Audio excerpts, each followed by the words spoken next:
Shalom saudara-saudara yang kekasih dalam Tuhan. Saat ini kita mau membahas lagi tentang makna yang lain di balik perjamuan kudus. Sebelumnya mari kita satu dalam doa. Mari satu dalam doa. Bapa di surga, Bapa, kami sembah di dalam nama Tuhan Yesus. Kami bersyukur Tuhan, Kau sungguh baik-baik kami. Sepanjang hari ini kami dipimpin Tuhan, dipelihara Tuhan. Kami diselamatkan Tuhan dari segala rasa roh jahat, roh kematian, roh dunia, roh mati, roh santai sihir tenung tumbal guna-guna, roh malaikat maut, malaikat curang maut, segala roh penyakit apapun termasuk untuk roh penyakit COVID-19 varian apapun, benda mulia COVID-19 varian apapun dipatahkan kuasanya dengan darah anak Tuhan Yesus Kristus. Demi Tuhan, pada malam hari ini untuk pembahasan tentang perjamuan kudus, berapi kami berdua dalam kuasa Allah yang maha tinggi. Dalam nama Tuhan Yesus Kristus kami berdoa dan syukur. Amin. Amin.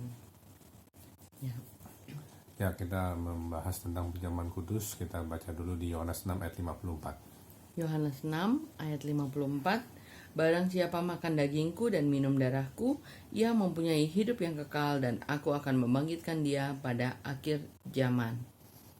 Ya, ini adalah suatu tujuan perjamuan kudus itu ya. Kalau Tuhan memberikan tubuhnya, ya memberikan nyawanya, tujuannya kita mendapatkan hidup yang kekal dan kita dibangkitkan pada akhir zaman. Nah, pada saat hari-hari ini adalah hari-hari di mana kita menjalankan hari-hari masa pandemi yang kita tidak tahu kapan berakhirnya. Tapi kami percaya Tuhan Yesus Kristus selalu beserta dengan kita walaupun di dalam pandemi.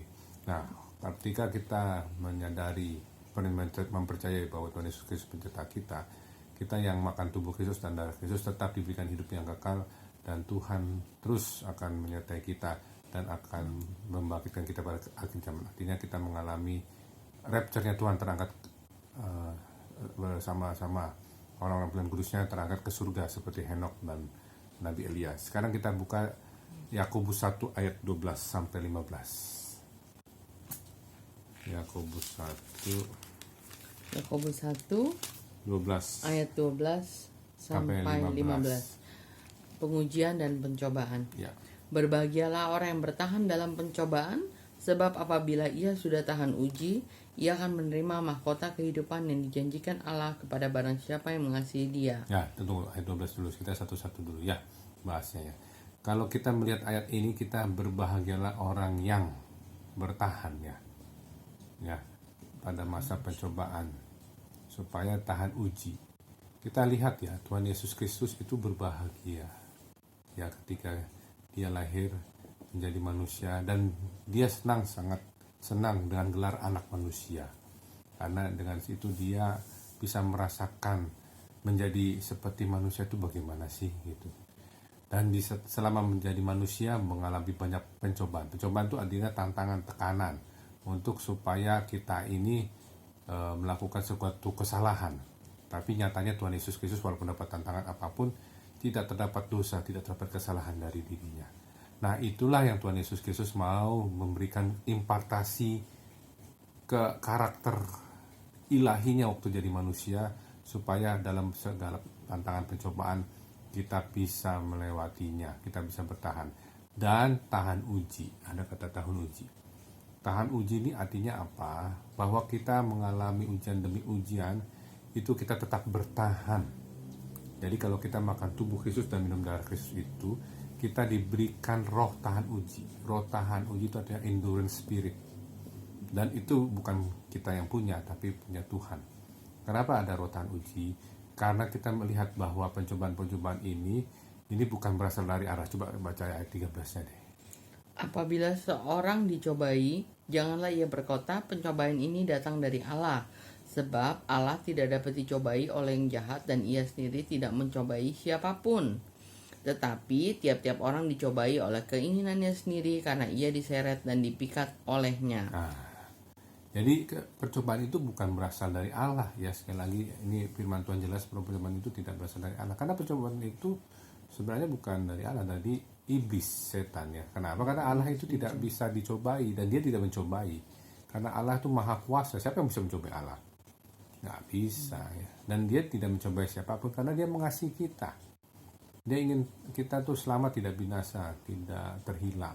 Makanya Tuhan Yesus Kristus itu memberikan tubuh dan darahnya supaya kita makan setiap hari.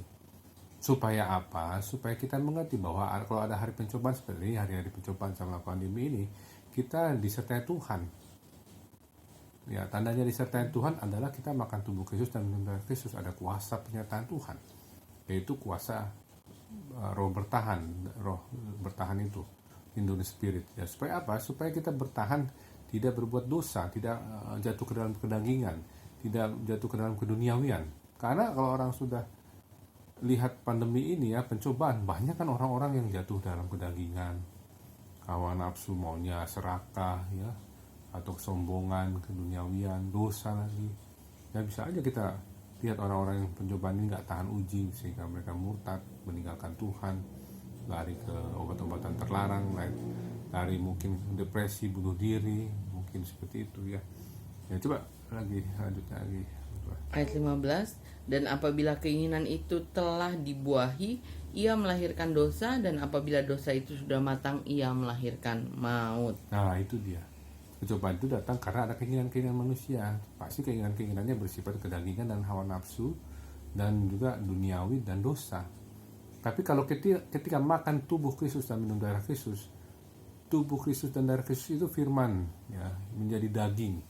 Artinya daging kita ini dihasilkan dari tubuh Kristus. Nah, saya ulang ini. Tubuh kita jasmani ini ya, dari rambut kaki dihasilkan dari tubuh Kristus yang kita makan, dan darah kita ini dihasilkan dari darah Kristus yang kita minum. Artinya kita biarpun makan makanan jasmani, tapi itu sifatnya sementara. Ketika kita makan tubuh Kristus dan darah Kristus, sifatnya kekal, sehingga kita dari ujung rambut kaki tidak dirusakkan, ya tidak mengalami kematian, tapi hidup selama-lamanya. Jadi sel-sel tubuh kita itu dari ujung rambut kaki, sel-sel tubuh kita selama-lamanya hidup. Kalau ada yang rusak diperbaiki, dijadikan hidup. Kalau ada yang masih setengah-setengah hidup, ya hidupnya enggak setengah-setengah. Ya, kalau ada yang masih gelap diterangi. Itulah tugasnya perjamuan kudus itu. Ketika makan daging Kristus dan darah Kristus itu, kita mempunyai keinginan, bukan keinginan kita lagi, keinginan Tuhan. Ya, keinginan Tuhan. Pasti daging kita di daging seperti Tuhan Yesus, darah kita darah Kristus. Ada kesatuan. Walaupun kita ini masih tubuhnya, nama kita, nama saya, nama istri saya, tapi ada tubuh Kristus yang melekat dalam daging kita. Ada darah Kristus yang melekat bersatu dalam darah kita, sehingga sel-sel imun kita, sel darah merah, sel darah putih, sel trombosit ya, pembukaan darah, sel imun, semuanya sehat karena darah Kristus, bukan karena kita. Ya, karena kita tidak bisa melakukan semua ini, kehidupan ini, kalau tidak ada tubuh dan darah Kristus itu. Ya, itulah firman Tuhan yang diberikan kepada kita sehingga kita makan tubuh dan darah Kristus.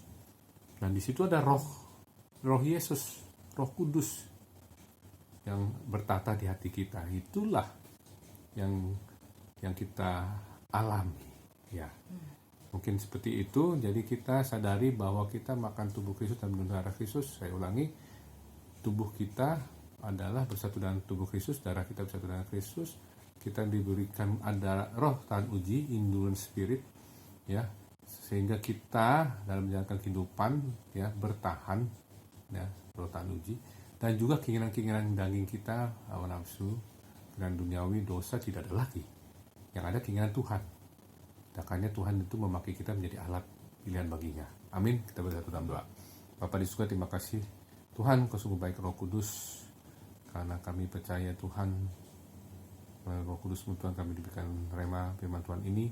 Kami yang makan tubuh Kristus dan minum darah Kristus, kami yakin, sangat yakin Tuhan, bahwa tubuh Kristus yang kami makan menjadi daging dalam tubuh kami, bersatu dalam tubuh jasmani kami. Darah Yesus Kristus yang kami minum menjadi bersatu dalam darah Yesus Kristus, menjadi darah kami, darah Yesus bersatu dengan darah kami, sehingga kami ada dalam Kristus dan Kristus dalam kami.